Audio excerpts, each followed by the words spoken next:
হবে না। দিন শেষে সব আউটপুটটা বাংলাদেশের ঘরে আসতে হবে, এটা হলো আমাদের পলিটিক্স।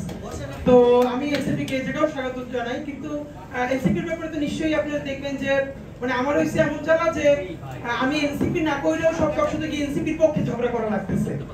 মানে সার্জিস কেন বলতেছে যে কলিজা ছেড়ার কথা, এই পলিটিক্যাল রেটরিকের পক্ষে আমার ধারণা হইতেছে। কারণ দিন শেষে কেউ এনসিপি করুক, কেউ জামাত করুক, বিএনপি করুক, যখন জুলাইয়ের গণ অভ্যুত্থানের শক্তি আক্রান্ত হয়, আমরা মনে করি এই আক্রমণটা বাংলাদেশপন্থী সকল মানুষের উপরে হয়। সুতরাং এটাকে প্রতিরোধ করা আমাদের সকলের দায়িত্ব হয়ে পড়ে। এখন এখানে আমি বরং শিশির ভাই আছেন, ভাইরা আছেন, আমি তাদের ইনসেক্টটা বুঝবার জন্য আরো মনোযোগ দিয়ে শুনতে চাই।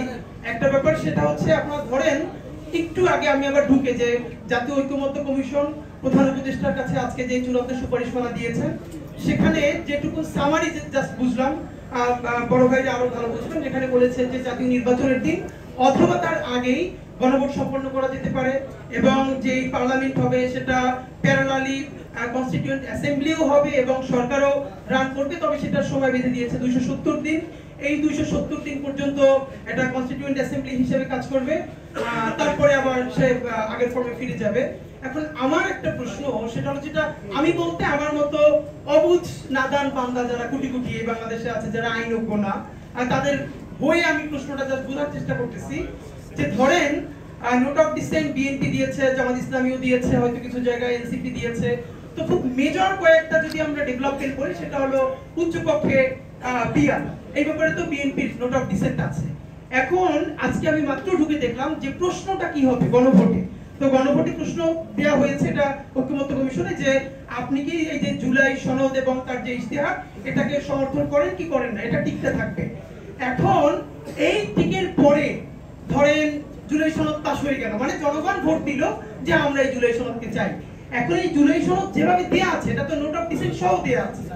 এখন বিএনপি যে তার নোট অফ ডিসেন্টটা দিয়ে রেখেছে, এবং ধরে নেই আমরা বিএনপি পার্লামেন্ট সরকার ফর্ম করলো, তো বিএনপি এসে যদি বলে যে আমরা আপার হাউসে পিআর করতে পারবো না, এটা তো বলেই দিয়েছি এবং সেটা জুলাই সনদের মধ্যে দেয়াও আছে, তো এইটা জেনেই তো মানুষ এটার পক্ষে ভোট দিয়েছে। তোমরা আমাকে প্রেসার দিচ্ছ কেন? আমি তো পারতেছি না। এখন যদি সেটা না হয় তাহলে আপনার যতগুলো ব্যাপার আছে প্রত্যেকটার ব্যাপারে আপনি একটা একটা করে টিক দিবেন কিনা। যেমন জনগণ উচ্চপক্ষে পিআর চায় কি চায় না, টিক দেন। তাহলে এরকম করতে হলে আপনার 50টার বেশি টিক লাগবে। তার থেকেও বড় ব্যাপার হলো পিএইচডি যারা একমাত্র মনে হয় আইনের উপরে করে না আর পলিটিক্যাল সেন্সে করে নাই, বাকি সবাই তো আবার বিদেশে ট্রেনিং পাঠানো লাগবে খালি এই গুলো করবার জন্য যে এখানে আসলে বলছে। এখন রিকশারাও তো ভোটার। এখন ব্যাপার হলো আপনি যদি শুধু একটা টিক দেন যে জুলাই সনদ মানি, তাহলে জুলাই সনদ মানা না মানা দুই ধরনের ইস্যুই তো এটার মধ্যে আছে। এক, আর যদি প্রত্যেকটা বিষয়ের উপরে টিক দিতে চান সেটা কোনো প্র্যাকটিক্যাল ব্যাপার না। তো আমাদের যেটা অত্যন্ত জরুরি সেটা হলো পলিটিক্যাল পার্টিগুলো আবারও বসে তাদের নোট অফ ডিসেন্ট গুলো কতটুকু কমাই আনা যায়, কারণ এই পরিমাণ নোট অফ ডিসেন্ট রেখে, এবং আমি বলতে চাই ধরেন বাংলাদেশে তো আরো গণভোট হয়েছে এবং খুব গুরুত্বপূর্ণ যদি গণভোটের জায়গায় শহীদ প্রেসিডেন্ট জিয়াউর রহমানের সময় হয়েছে, আমার জানা মতে এইরকম সিগনিফিকেন্ট নোট অফ ডিসেন্ট সহ পৃথিবীর কোথাও গণভোট দেওয়া হয়েছে কিনা হিস্ট্রিটা আমার জানা নাই।